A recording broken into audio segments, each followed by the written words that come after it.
Y arrancamos otro conversadito. Seguimos rodando por Venezuela. Esta vez nos vinimos a Los Teques, municipio de Guaycaipuro. Nos encontramos en la sala situacional de este municipio. Este programa de conversadito es nada más y nada menos que con el alcalde de este municipio, el compañero Farid Frayha Norwood. Bienvenido, Farid. Gracias, hermano. Gracias por la invitación. Un placer tenerte aquí en Conversadito. Tenía tiempo con ganas de conversar contigo, Farid. Un hombre muy interesante. Farid nació en Villa de Cura, cerquita ahí de frontera con el estado Guárico. Así es. Vino a parar para acá, para los Altos Mirandinos. Primero fue alcalde de Carrizal, ahora es alcalde del municipio de Guaycaipuro. Pero de joven estuvo metido en muchos zaperojos. De joven estuvo metido en protestas estudiantiles, estuvo metido en lío, hasta se tuvo que ir del país. Pero en el medio de esas épocas tan convulsas, de los años 90, de protestas estudiantiles. Luego retorna, se viene a Venezuela, estudia en la Universidad Central de Venezuela, de ahí sale como licenciado y de ahí ha tenido una carrera académica y política interesantísima. Tiene doctorado, postdoctorado, es un hombre que se ha preparado a cabalidad para formarse como burgomaestre ahora por el Partido Socialista Unido de Venezuela, del municipio de Guaycaipuro. Farid, ¿qué de todo ese cuento que acabo de echar? ¿Cuál crees tú que ha sido una de las experiencias más como militante, de las experiencias más complejas que has tenido como militante revolucionario?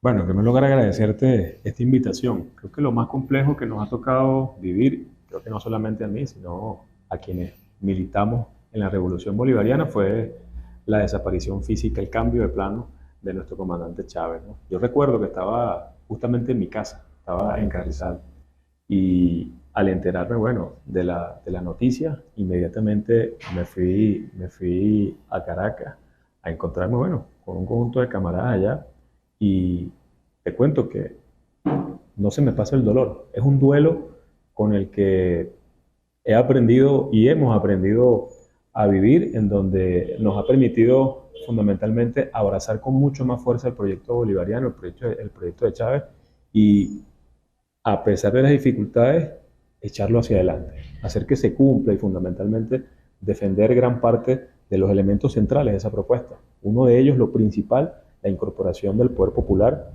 en un hecho concreto en el proceso de lo que es la planificación de políticas públicas, en sus 5 fases, en el diagnóstico, en la planeación, en la ejecución, en el seguimiento y en la evaluación, en donde el pueblo necesariamente debe tener un rol protagónico y participativo para que esa democracia que dejó el comandante Chávez plasmado en la Constitución sea cierta. Farid es hijo de inmigrante. Hijo de inmigrante del señor Farid y de la señora Norwood. La señora Norwood. ¿De dónde viene ese apellido Norwood? Inglés. Es de la Gran Bretaña, ¿verdad? Y el Frayha es libanés. El libanés. Por cierto, recientemente estuve con el embajador del Líbano. Ah, ¿sí? En una actividad coincidimos y hablamos un poco del origen del apellido. Del apellido. Sí, entonces me decía, bueno, que dependía cómo se pronunciaba, eran digamos que orígenes distintos.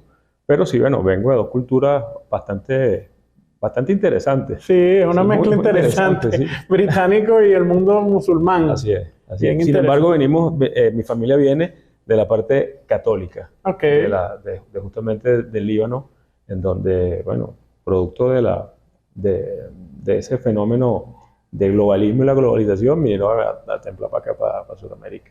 ¿Cómo aterrizas en Caracas? Villa de Cura para Caracas. Sí, bueno, fíjate, nosotros nos vinimos a Los Teques cuando yo tenía 5 años. Ya habíamos vivido en La Victoria, mi hermano es de La Victoria, y luego mi hermana nace en Los Teques.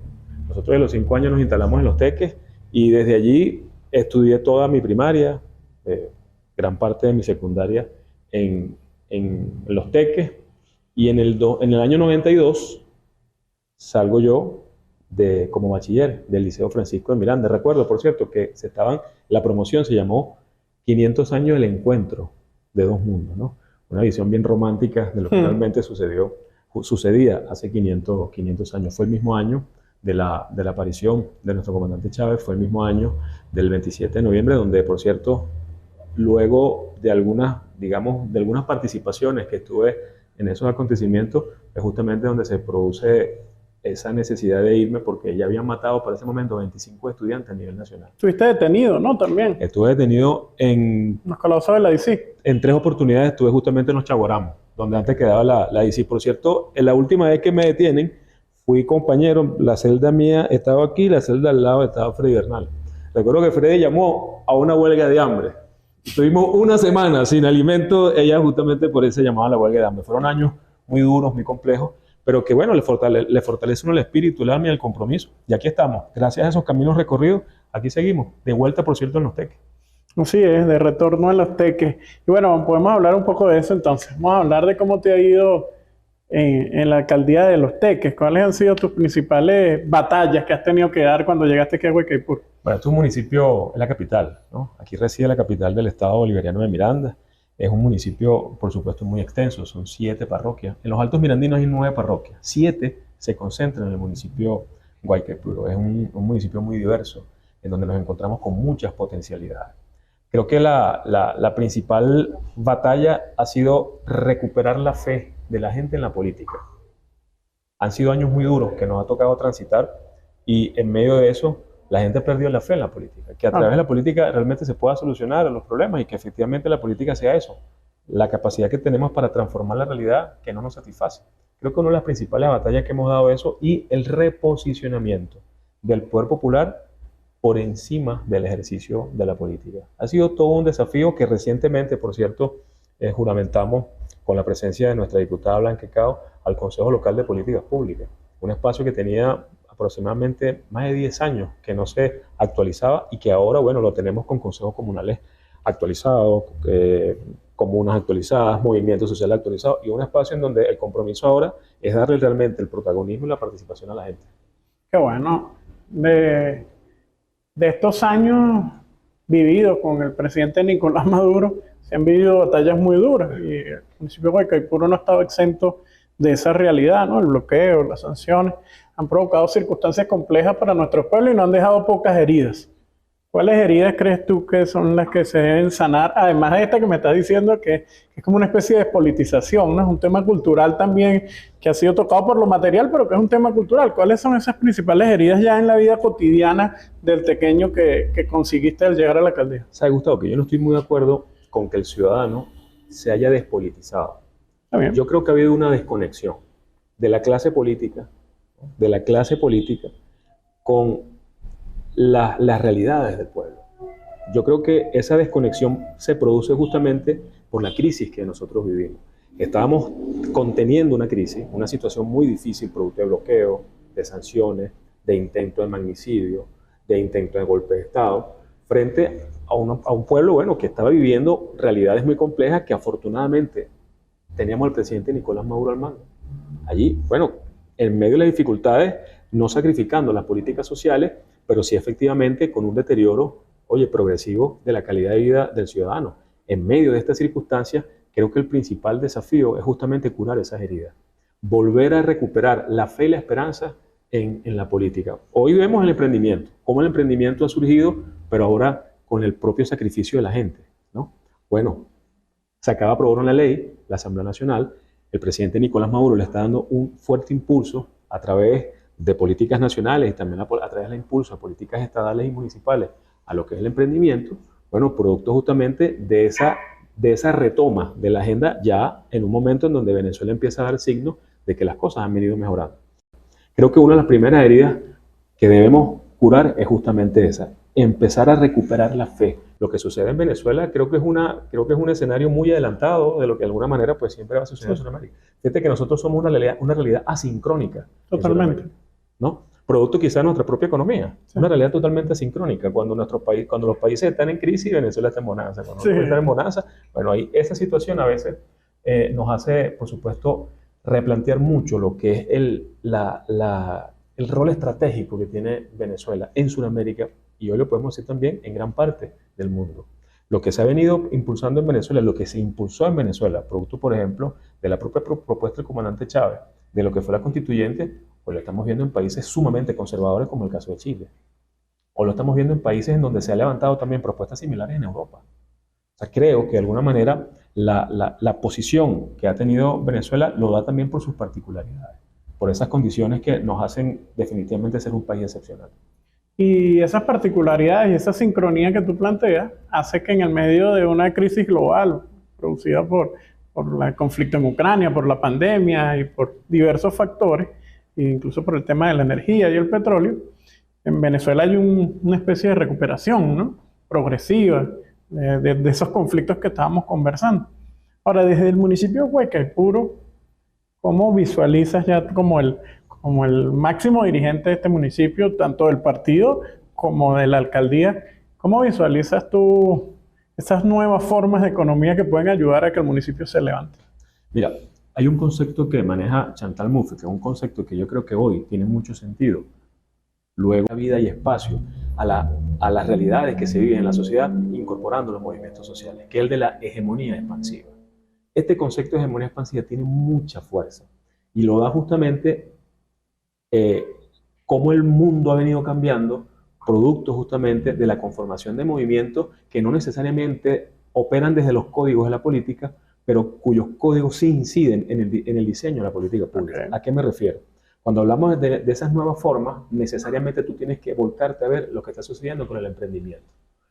Hoy nosotros tenemos nuevas formas de desarrollar la economía. Hoy nosotros tenemos un gran reto y un desafío, que en medio de la recuperación económica sigamos impulsando ese desarrollo endógeno, esas capacidades que ha demostrado el venezolano en medio de las dificultades, y que no se pierda ese envión con que se han venido desarrollando nuevas formas de ver lo económico y sobre todo nuevas formas de ver la economía familiar. Estamos aquí en una sala que se ha diseñado como parte de esas políticas que te llevas como alcalde en el municipio para el tema de la seguridad, que me imagino que es uno de los nudos que conseguiste cuando llegaste a la alcaldía. Cuéntame de qué se trata este proyecto de la sala situacional de Guaycaipuro. Veo que aquí en la sala hay policías y funcionarios de diferentes órganos. Ha reducido más del 70% el robo y el hurto, y ha sido gracias a este equipo de trabajo que ha venido consolidándose aquí desde esta sala situacional. Qué bueno, hermano. Bueno, estas son entrevistas para redes. No podemos, tendríamos millones de cosas que hablar, porque además, por ejemplo, me llama mucho la atención que aquí lo vi en la pantalla, lo que se llama la línea violeta. Así es. ¿Puedes contarme rápidamente de qué se trata la línea violeta? La línea violeta es una línea exclusiva en donde nosotros hemos creado, gracias a la iniciativa de mi esposa, que viene desarrollando con un conjunto, un movimiento de mujeres a nivel de Miranda, programas que vayan hacia lo que es la defensa de la mujer y fundamentalmente la reacción frente a lo que es la violencia de género. Nosotros hemos establecido una línea que trabaja 24 horas, los 365 días del año, para atender cualquier tipo de denuncia vinculada con lo que es la violencia de género, y la atención ha sido inmediata. Bueno, Farid, me gustaría que le diera un mensaje al pueblo venezolano primero y bueno, luego al pueblo de Guaycaipuro, que está muy pendiente de esta entrevista. Bueno, mira, esta capital, donde estamos en Los Teques, es la capital de uno de los estados políticamente más importantes del país. Tenemos un compromiso tremendo de seguir trabajando con su equipo, de avanzar desde la resistencia al renacimiento para seguir en revolución. Nosotros hemos seguido aquí avanzando, trabajando muy fuerte, pero fundamentalmente, Gustavo, el llamado que yo le hago es a la participación, a la incorporación, al fortalecimiento del poder popular. Mientras estemos todos trabajando en el mismo sentido, con el mismo proyecto, que es el proyecto del socialismo bolivariano, con toda seguridad nosotros vamos a seguir como hemos estado hasta ahora, en resistencia y firme frente a cualquier obstáculo, frente a cualquier ataque, frente a cualquier intento de vulnerar el bien más preciado, que es justamente nuestra soberanía y nuestra independencia nacional. Y al pueblo del municipio de Guaycaipuro, aquí estamos, trabajando para ustedes 24 horas, los 365 días del año, trabajando para todas y para todos. Aquí nosotros tenemos una visión que hemos tenido como municipio, que es transformar el municipio de Guaycaipuro en lo que es una ciudad capital, darle a nuestro pueblo, el estatus de ciudad capital. ¿Tenemos que trabajar fuerte? Sí, pero aquí estamos, con todos los elementos que nosotros, en lo personal, todos los elementos que he venido acumulando en mi vida profesional.